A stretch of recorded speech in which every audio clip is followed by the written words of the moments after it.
Okay, I think it's just about time to get started. Welcome to the briefing room for another in the series of events led by ClimateWorks.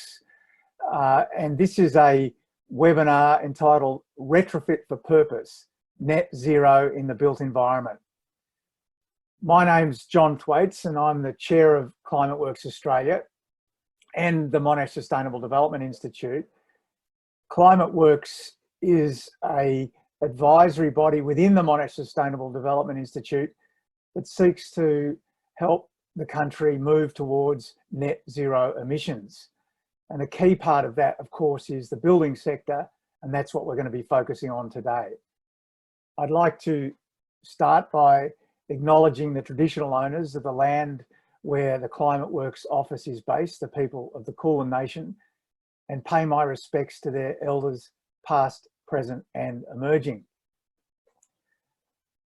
Well, thank you for sharing your time with us today, and a reminder that all of those who are registered for the webinar will receive an email afterwards, which will provide links to resources that are being discussed today. We're running the event as a panel, and I'm very pleased that we've got some great speakers here that you're going to hear from. You can also use the question and answer function at the bottom of your screen. So I urge you to do that. Send in questions and I'll be seeking to put those questions to the panel of speakers that we have today. So as I said, I'm from ClimateWorks, and we recently published a very significant report entitled Decarbonisation Futures. And essentially that set out pathways for Australia to be on if we're going to keep global warming to less than 2 degrees and with an aspiration to being less than 1.5 degrees. And part of that pathway is, of course, buildings, and that's what we're going to focus on today. And to start with, I'm going to ask the Senior Project Manager at ClimateWorks responsible for buildings, Michael Lee, to speak briefly about the report and what it entails for the building sector. So welcome, Michael. Thank you, John, and thank you so much to everyone who's attending today. So the Decarbonisation Futures report that John mentioned provides a guide for Australian government and business decision makers on the priority technologies, deployment pathways and benchmarks for achieving net zero emissions.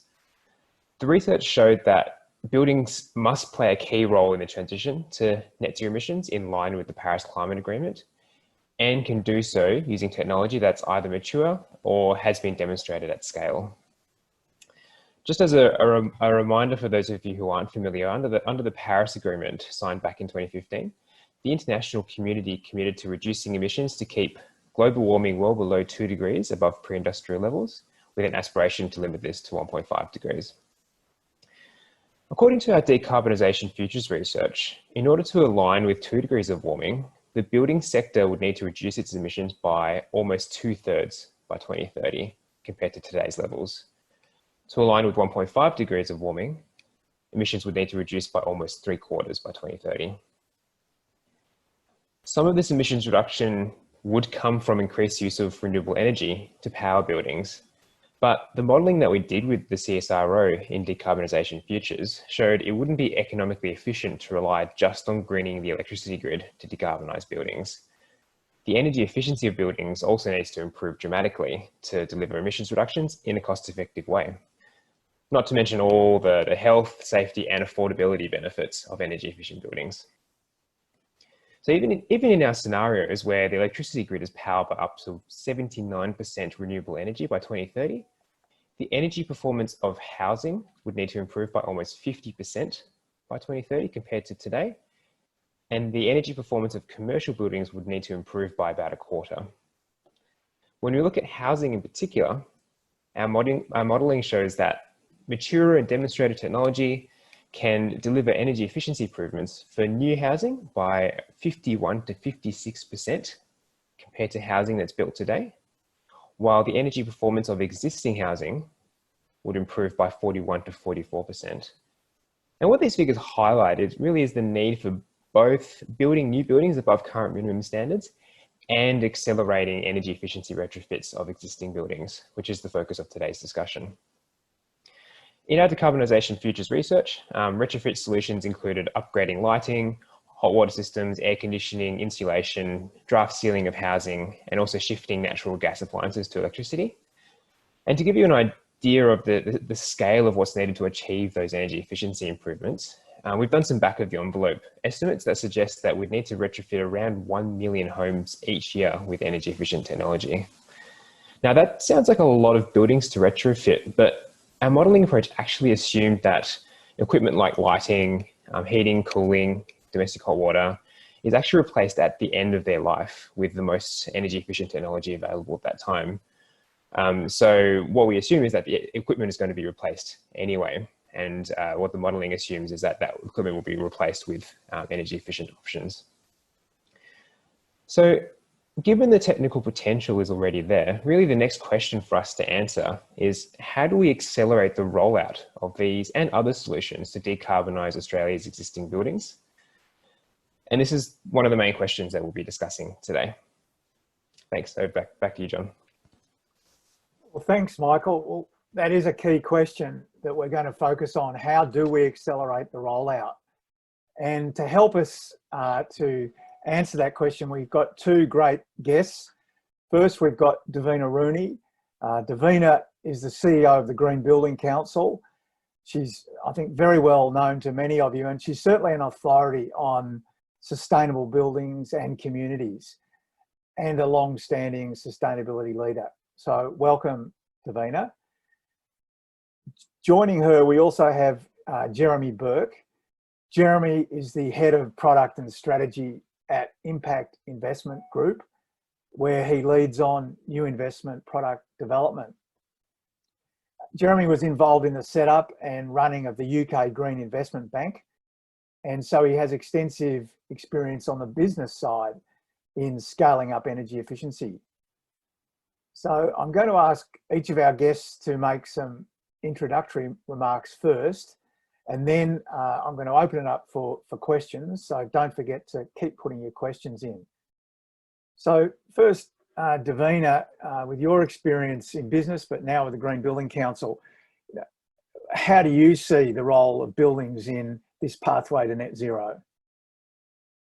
Fantastic, John. Well, thank you so much for having me, and what a great topic. You know, in my view, the battle for sustainability is really fundamentally going to be won and lost in existing buildings. So I think this is just such an appropriate pathway for us to be discussing. And I think we've had a really good context that Michael's brought to this. I get to talk about my passion about how do buildings pick up that mantle and take it forward.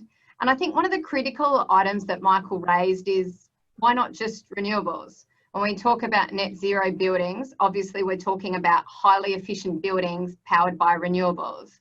Now, Michael put forward the financial case, but obviously there's some other really key reasons why we actually want more comfortable and efficient homes. And I actually think that this time in the pandemic is a great time to talk about it. You will note with my background that I have briefly escaped my very uncomfortable home. And I don't think that there's been a better time to talk about this. So to put this in context, Australia actually we have a health and safety issue without tackling efficiency and comfort, particularly when we look at our homes. To put this in context, we have more deaths due to mild cold in Australia than in Sweden, which is really due to the quality of our building stock.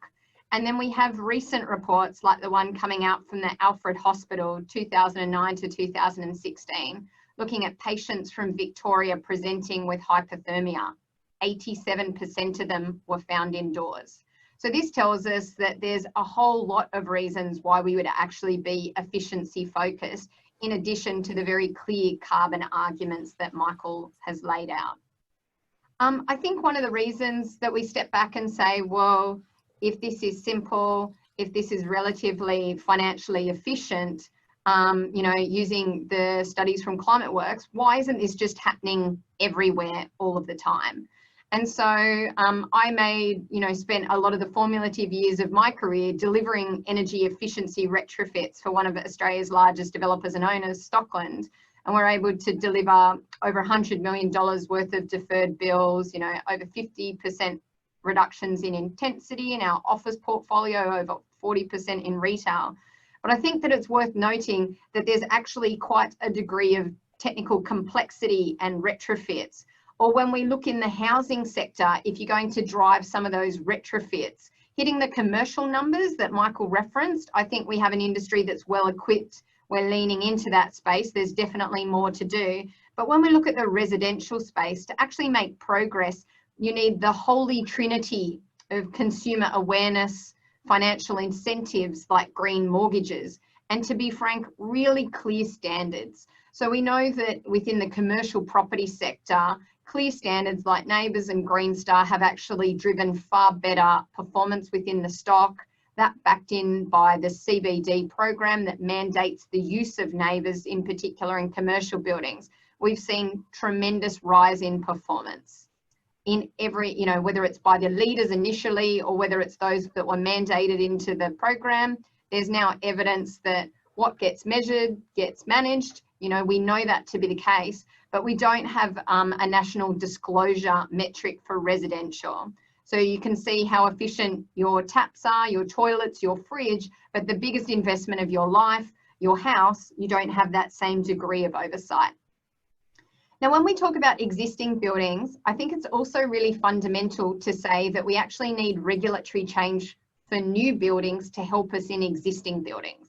Now, that might sound counterintuitive. Why is that? One, retrofits. So what happens is the National Construction Code is triggered for large retrofits to bring the new standards into play.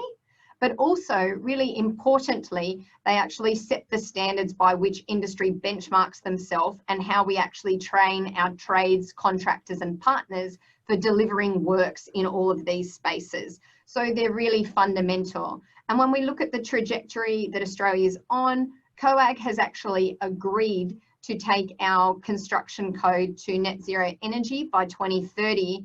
And importantly, the first big step of that was taken in 2019 for the National Construction Code, which was a 35% efficiency increase for every sector apart from residential. In the residential space, we're due to have a 2022 increase that we're all working on now. So look, happy to unpack regulation further in discussion, but it's really important that we don't see new buildings and existing as being separate and divergent. It's really important to see the role that one leads to the other. And when we look at energy efficiency, why look at this kind of retrofits now? Well, in a COVID context, if you're going to look at a financial stimulus, you want something that's a hard-working stimulus. It delivers the fiscal incentive that you need now, but it also delivers your long-term aims for climate action. And so an argument that we've been putting forward with our key industry partners, with the Property Council, with ASBEC, with the Energy Efficiency Council, is that energy efficiency is a jobs machine. So for every $1 million spent, there's 15 roles created from it. And then the other thing that's really important in that space is that cohort spends their money in the community where they're operated. So unlike certain kinds of financial stimulus where, a large multinational might come and do a piece of work and leave, this stimulus is actually, well evidenced to be shared across the community. So there's multiple reasons in addition to this straight economic benefits of efficiency, why that's absolutely mandatory for now. So when we look at a recovery in this, we really should be looking at a green recovery, which is what we're doing with a lot of our advocacy work. There needs to be a focus on new buildings, particularly with accelerated planning. We need to be looking at green door planning, and then we need to be looking at financial incentives for retrofits through a series of mechanisms that we can keep unpacking further. The thing that I would encourage you is people often say to me, what's the business case for these retrofits? And we can keep unpacking those further.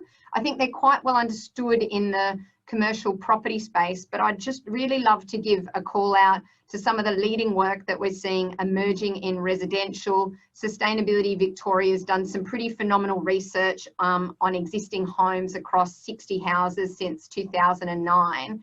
And they've really been extracting what the top technologies are that deliver for the planet and also deliver the business case. So some of the things that we used to reference in the past as the great unknowns, you know, to industry's credit and government's credit, have been pulling together to do that homework. So is it a challenge? Yes. Do we have the right tools to lean into that challenge? Absolutely. But the challenge, the complexity is, whilst the technologies are very similar, the way that they're delivered is different per property asset class. The thing that you do in your office building or a retail is very different to a retirement living or in fact your own home. And so the nuanced different nature of the retrofits creates some of the complexity, and some of the role we're going to talk about today is how we unpack that per sector so that we actually have those be the answer that people want to take forward. So huge thanks from me, John, and really look forward to taking this further in discussion. Well, thanks very much, Davina. And I can see lots of questions are coming in, but please, everyone, put your questions in so we can put them to Davina and also to Jeremy, who we're going to introduce now. Jeremy Burke. Thanks a lot, John, and great to be here. And thank you to the ClimateWorks team for the fantastic work they've done around the Decarbonisation Futures reports. I think it's really set out a fantastic framework and evidence base for all of us to gravitate around. I come with good news, John. I come with news that investors want to invest in this sector. And let me tell you, after nearly 15 years in the green sector, most parts don't start from that position. Whether it was early stage solar, whether it was early stage wind, geothermal, there's always been challenges. There's always been hesitancy. We don't have that in energy efficiency. In fact, what we've got in energy efficiency is much more supply of capital than there is demand for that capital. So look, I'll briefly unpick some of the reasons for why demand's not there. I'll talk a little bit, John, about why I think it's not happening. And maybe I'll start to just sow the seed for possibly some solutions, and we can get into that a bit more in the discussion. When I talk about who wants to invest and why they want to invest, we only need to look across Australia at opportunities from Bank Australia, from CEFC, a number of environmental upgrade providers, discounted mortgages, loans, lots of opportunity for people to invest in energy efficiency, but again, not enough demand. So why isn't there enough demand, and what are the barriers to investment? John mentioned earlier, I was very fortunate to help work on the establishment of the UK Green Investment Bank. And one of the things we did there was start to look at what are the barriers to green investment. And in that work, we came up with 5 really particular barriers that prevent investment happening at scale. The first one was technology. The second one was regulation. The third one was diffuse and immature markets. The fourth was inadequate transaction structures and products. And the fifth was a lack of liquidity.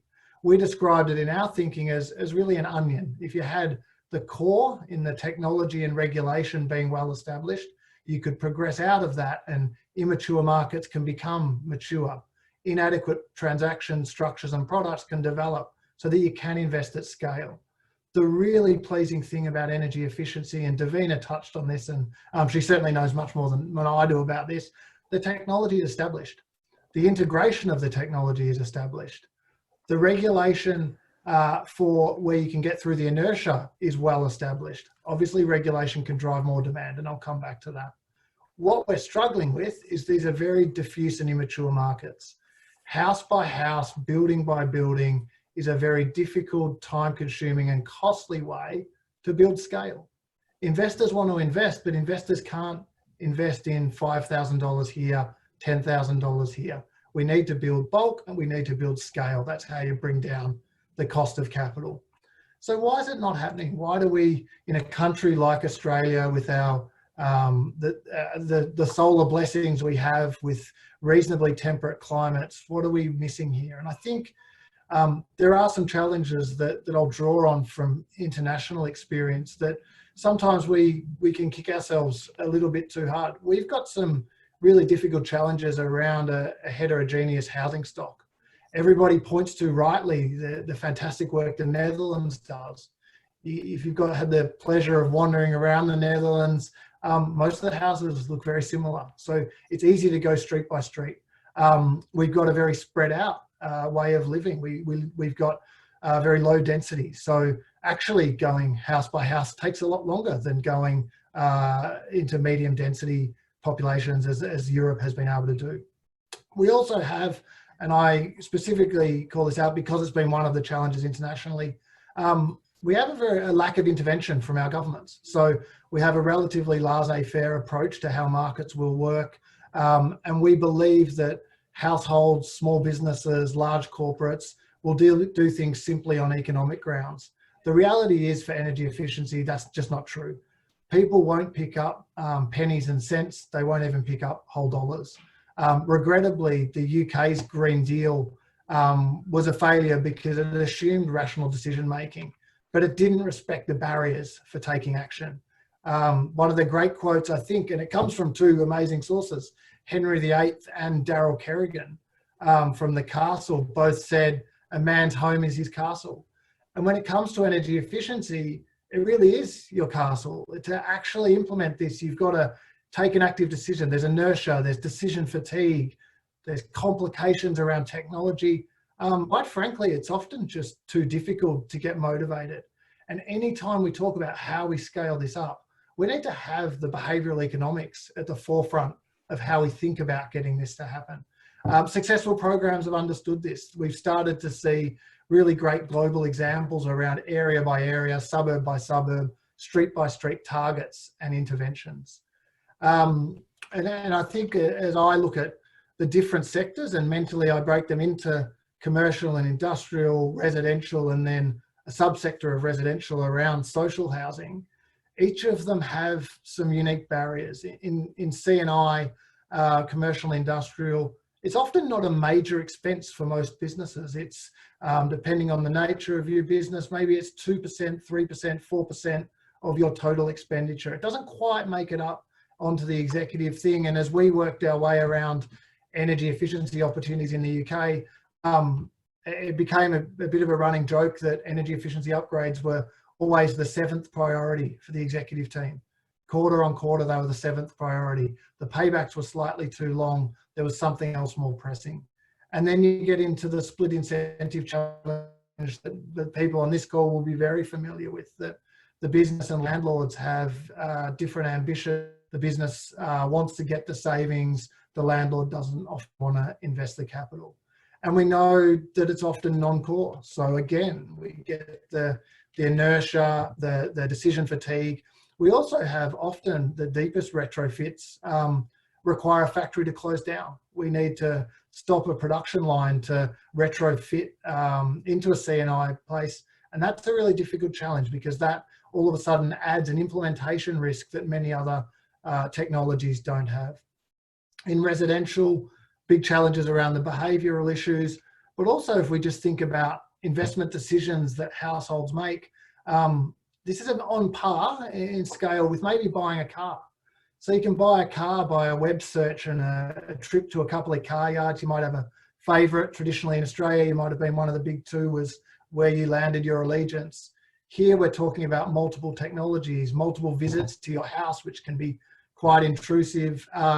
And then Australia culturally, again, it's worth recognising we don't have a huge history of borrowing. So we like to pay cash for things. Maybe we put it on our mortgage. We're not a culture like the US where they've been able to grow their solar borrowing market because things are taken up on credit. So I think there's two approaches in certainly in residential. We can make it sexy and interesting. People don't do a cost benefit analysis for a couch. They're starting to not do a cost benefit analysis for batteries. It's cool, they want it. Or we can make it boring. We can just make it that it's assumed. We can, when you talk to people from Scandinavia, some of them express a kind of, there'll be a great word, it'll be German or Scandinavian around regret of having people come around to your cold house. We can understand different cultural norms and we can recognize that we do need to start changing that. And the third area that I think about is social housing. And I think this is a particularly relevant one because of it presents actually the combined challenges of C&I and residential. You've got the split incentive between a landlord and a tenant. You've got the residential challenges of decision making and getting people getting tradies into people's houses. You've also got the added issue around inadequate funding and a limited ability to share the benefits and costs of upgrades because of regulatory challenges. So all quite difficult there. Before we get onto the next session, what do we need? Well, we know the tech works. We know the potential. We know that the ClimateWorks Decarbonisation Futures tells us this is essential. We've heard from Davina on the potential for regulation to drive demand and increase standards. I think, John, and I'd love to unpick this and obviously get your thoughts, a series of well-structured execution plans is exactly what we need. We could have it at a national level, a green industrial strategy or a green energy efficiency strategy. We could have it at a state level, we could have it at a regional level, and we can have it at sector levels. And a lot of that will come down to leadership and competition. So we're starting to see that leadership. We've seen it, and Davina's work talks to the commercial building sector. At IIG, we're really proud of our sector leading developments, and we're even more pleased to see others really pushing their ambition and targets. But we need that explicit leadership from key executives. We've got frameworks out there. We've got the Bloomberg Task Force on climate-related financial disclosure, giving corporates an ability to disclose their risks and opportunities. And the CDP platform, where I'm a non-executive director, we provide scope for companies, cities, states and regions to report their climate exposure and opportunities in a consistent manner. So we saw today a great example, Apple committing to net zero by 2030, not just for their business, but across their entire supply chain. So I think in this sector, how we create that competition, whether it's market-based or large inefficient businesses or sectors having targets and rewards, maybe a bit of carrot and stick, maybe we need some government funding to step in and incentivize, could be really important. Because we know investors want to be investing here, and we stand ready to do the hard work to create the scale, but we need the demand to come.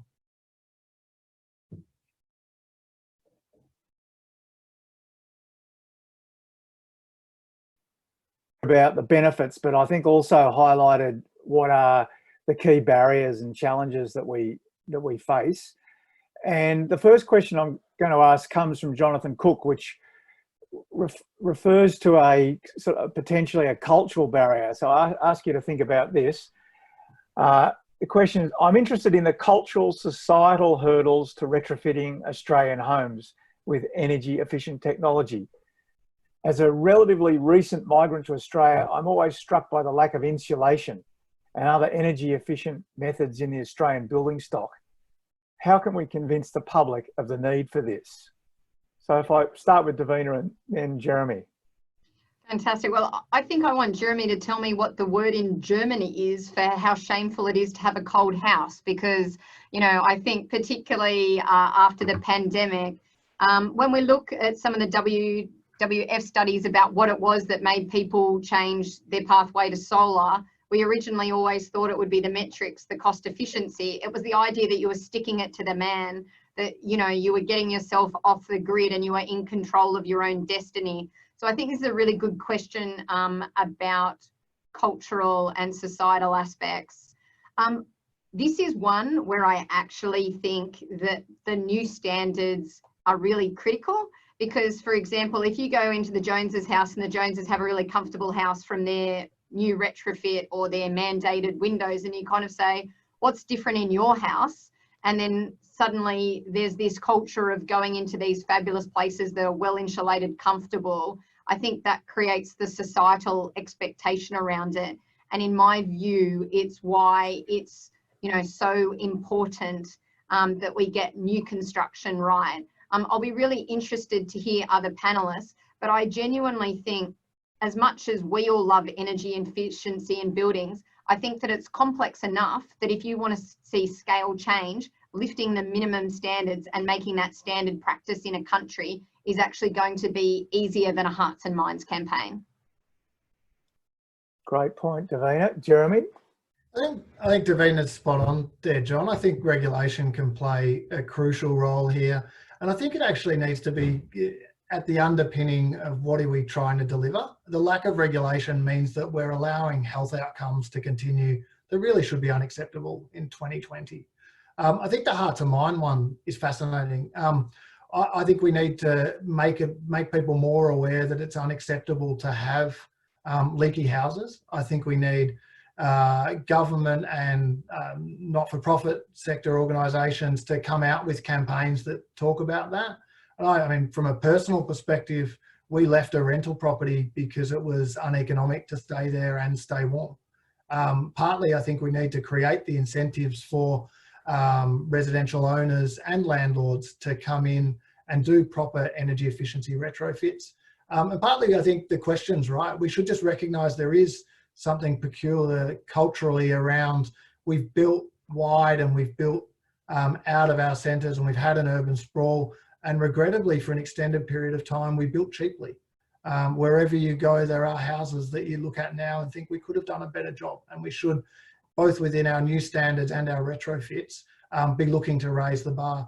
I believe strongly in transparency, so alongside minimum standards, it would be great to have green building assessments so that when people go to sell or go to rent a property, they're obligated to report the estimated running costs, because we traditionally, and particularly speaking from a Victorian perspective, we've fueled our houses with gas for heating. Now, that was deliberate because we had a perception of long-term cheap gas. We know that over the last 5 to 10 years, that's not been the case. People have felt the pain of opening up our gas supplies, and prices have skyrocketed. So we started to get that bill shock. We started to get a much more mature debate around how we should be using gas for heating. We need to take that further and have that discussion around not just fuel sources, but the simple things around energy efficiency retrofits. And we're going to need a bit of leadership to get over some of the historic challenges around energy efficiency retrofits. We know Pink Bats had its challenges, but that was a long time ago, and we're going to need to be doing more of that kind of activity. So the question, I think, around regulation is one that you've raised, Davina's raised.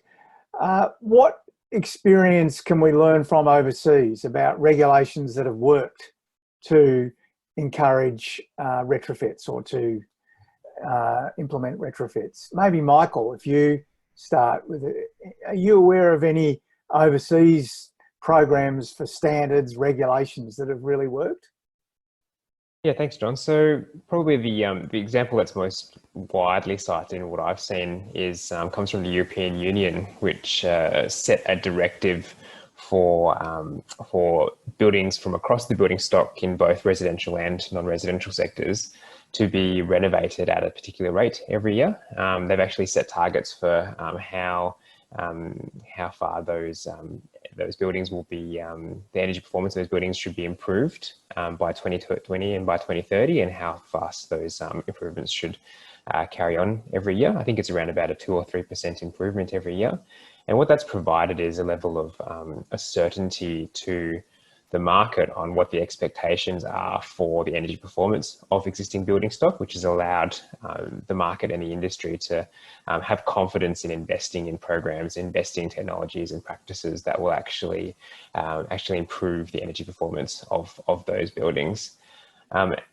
And studies on that program have shown that it's not just about the energy and emissions benefits, but also that it's contributed to increasing the GDP of the European market by around 1 or 1.5% just from this renovations and retrofits directive alone. So there's all sorts of economic as well as the environmental and the health benefits that come from that. I guess the challenge in the Australian context would be pushback from people on the basis, how can you tell me what to do with my home? You referred, Jeremy, to the castle and that attitude that it's, well, this is my home, I'll do what I want to. How would you overcome that, do you think, Jeremy? I think there you've got to look at what drives that behaviour and what are the carrot and stick elements to that. If someone wants to live in a leaky home and throw money away and decrease their health outcomes, it's really hard to make a case for intervening. I think there is a strong case when you've got a transaction happening, so the sale of a house or renting a property out where the tenancy changes, that I think the case becomes stronger. So if that's the stick, then you're going to capture some houses as we turn them over. Then it's about, I think, the carrot. Like we know that people like free money, so why don't we see those benefits? Because I think we started the conversation earlier around, can we decarbonize our grid just by building lots of renewables? And we can get a long way through doing that. We know that the emissions from buildings effectively come in the main from the electricity supply, some on-site generation. But what we could do is energy efficiency remains our first fuel. So we can actually reduce our demand. And really importantly, in a residential setting, it reduces demand at exactly when solar can't produce. So we can produce a lot of solar when the sun's shining in the middle of the day, but peak residential demand is those shoulder periods, the morning when we all wake up and start our day, and the evening as we all head home, and our commercial industrial sector and our residential overlap. So what we need to do is really look at the co-benefits of individual houses implementing solutions. So not only do they benefit, but all of us benefit. We all benefit by reducing demand. By reducing demand, we reduce wholesale power prices. By reducing wholesale power prices, we all get to benefit. So I think I'd be very much in favour of a carrot approach.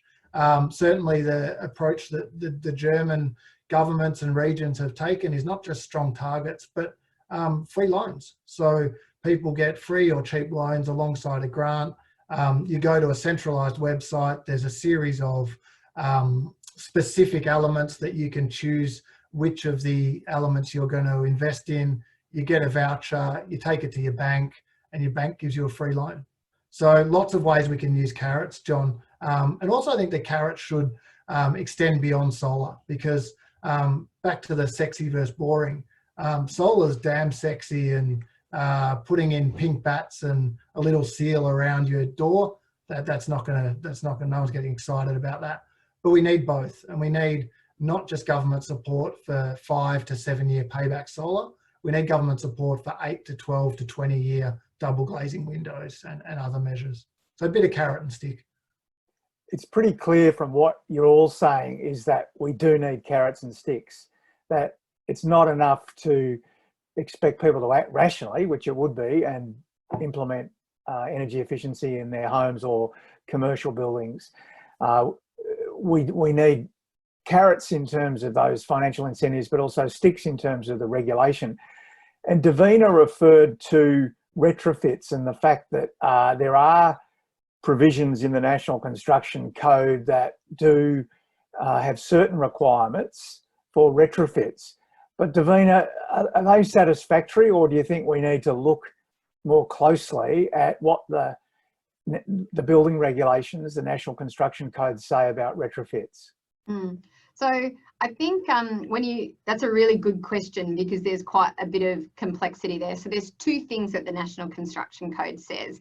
It sets new standards for everything new you put in. So, you know, you replace a hot water system, you should use the new regulations for the new hot water system. I think the piece that John references is, at what point do you trigger retrofitting the entire building? And that area is one that's not well understood in the code. So it or some may say willfully misunderstood in the code by some participants. So, you know, further clarifications or training or enforcement in that part of the code is quite critical. However, I do think that where the code is really sets a standard for the country. And so not just you're mandated to do anything new that you do, and if you're going to change anything, like change your glazing, you should then upgrade to that code, is actually a mandated requirement. So the code has a number of roles. The first being, it actually tells you what you have to do with any bit you replace, the potential for a broad scale retrofit if you hit certain triggers. But I think the more commonplace, just what's acceptable in the codes is what you can buy at Bunnings. right? In many cases. And so the supply chain, how, you know, the thing that your plumber tells you to do, the insulation they tell you to wrap around pipes, is what's required in the code. So there's a broad, and they might turn around and recommend to you, while I'm doing this bit, why don't I do the rest? So there's actually a change management piece that comes through the broad trades by setting the standard for the country, which is why even in the case of retrofits, I think actually having things in the right place in the codes is so fundamental. Great. So just sort of summing up where we're at, I think we've identified we need a combination of carrots and sticks. Part of it is having a target, like Michael identified a target in Germany. Part of it is having strong provisions in the National Construction Code. Jeremy's highlighted some of the carrots, and Jeremy, you also highlighted social housing. I think they're all really great points. One area I'd like to explore that I've always been really concerned about is the private rental market. And Jeremy, I think you said that you moved out of a property because of the very poor and expensive performance. But for most tenants, they don't have much power over the landlord. It's up to the landlord, and the landlord's got no incentive to do anything. What can we do about the private rental market? Jeremy, do you have some ideas there?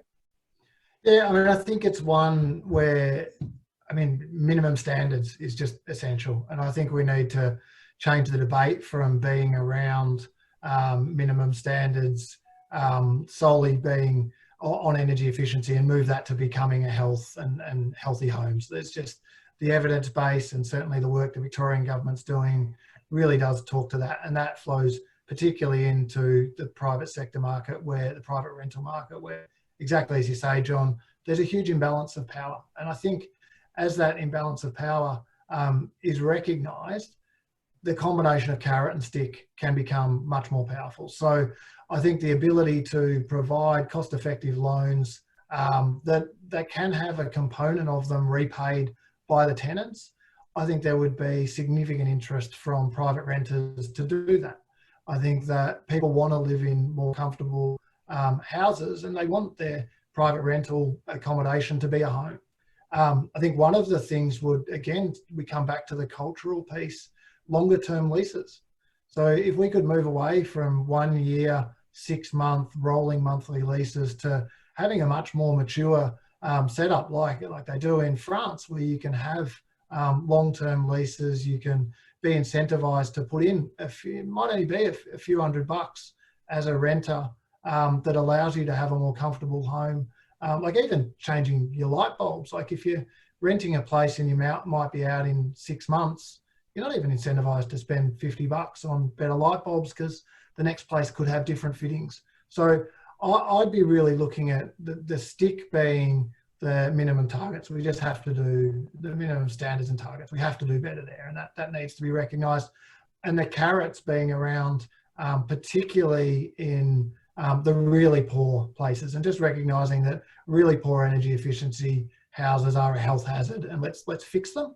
And then let's move up a bit and let's incentivise good behaviour from landlords and tenants so that we start making energy efficiency something that people look at when they move in. And then again, disclosure. So a proper assessment of the housing, and maybe we even need to make historic bill information available to the next tenant on an anonymised basis.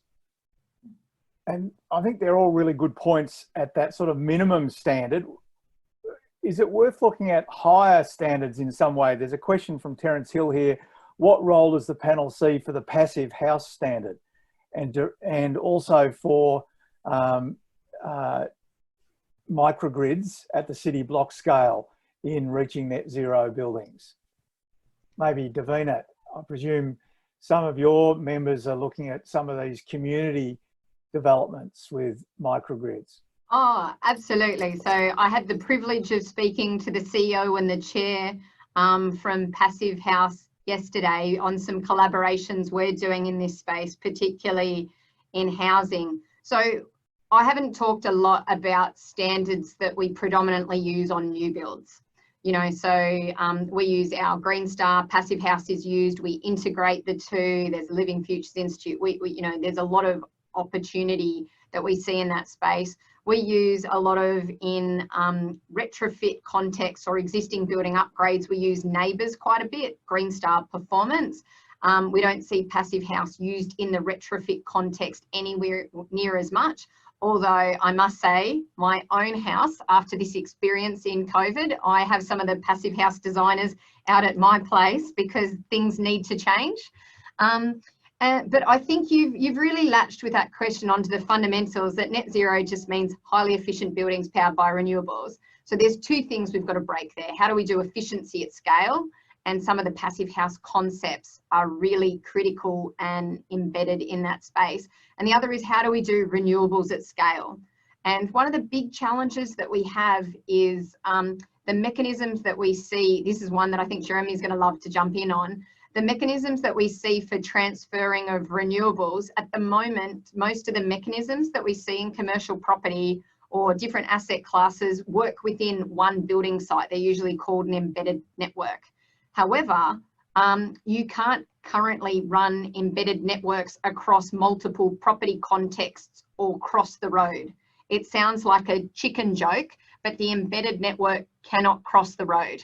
And so at the moment, for developers across city scale, they need to do really interesting partnerships with energy network operators or, you know, very different kinds of deals, because an owner of an entity is not allowed to put renewables here and then send them across the road.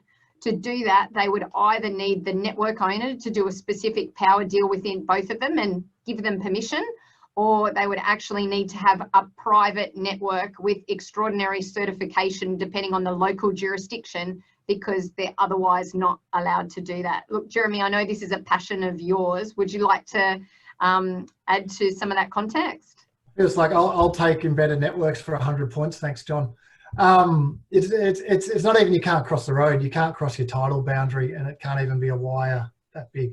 So you're spot on, Davina. And if you want to look for international examples on this one, a phenomenal example in India, where because the network providers are government owned, they've been able to look at different ways to effectively smear the network costs, and they recognise an opportunity around renewables and came up with what's called a wheeling charge.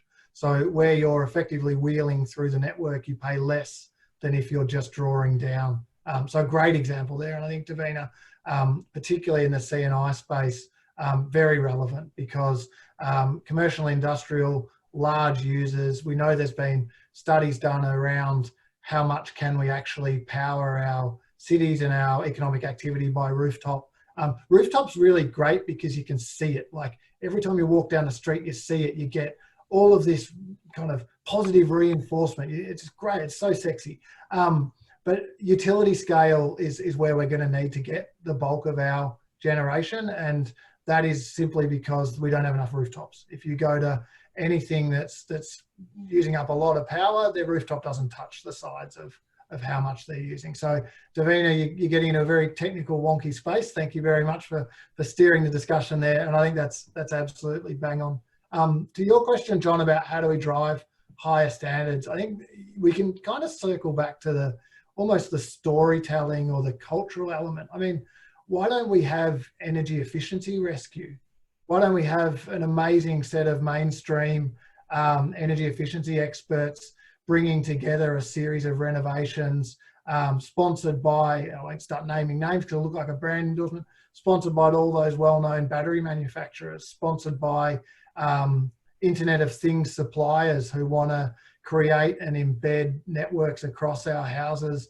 And then we can start inspiring the next generation of tradies, because traditionally we've looked at trades as being very labour intensive. They're moving towards being really, really tech intensive. So we know that we've got a generation of people, for which I absolutely fall way outside of, who are the internet generation. Everything they've done is internet ready. They want to be doing energy efficiency retrofits in our houses. They want to integrate solar with batteries, they want to integrate it with pool pumps. They want to integrate it with your car. The opportunities to give tradespeople a broad set of skills that are future ready is like nothing I've ever seen before. John, if you were coming out now as a 22-year-old who was tech keen on energy efficiency retrofits, there's a market here ready for the cracking.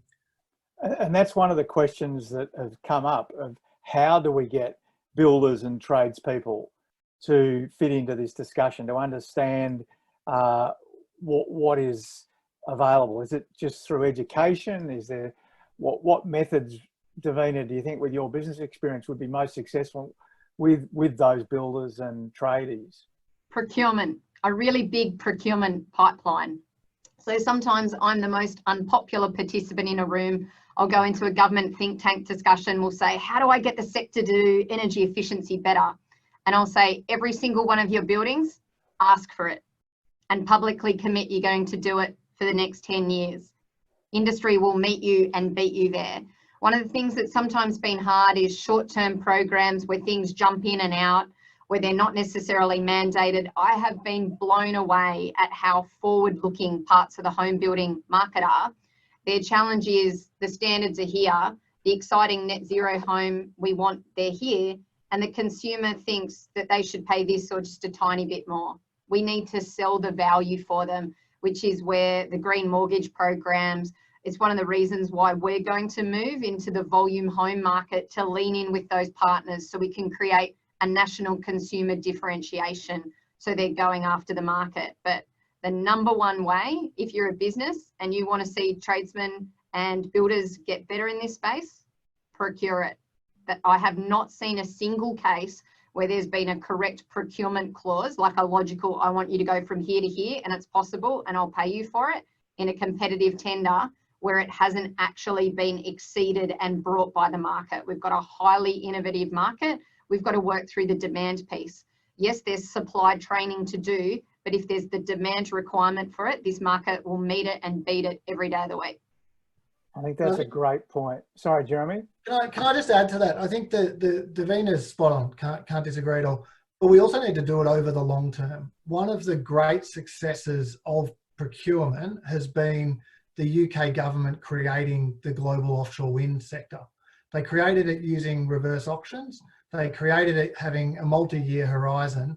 And what they did was they set a cap. They said, we're going to run reverse auctions and we will not pay over this in year 1, this in year 2, and this in year 3. And the sector knew that they had to come down that cost curve in an absolutely rapid manner that nobody actually, in their heart of hearts, thought they would get there, and they smashed it out of the water in a way that was unprecedented, possibly only by India's intervention in the LED market, which has given the globe cheap LEDs.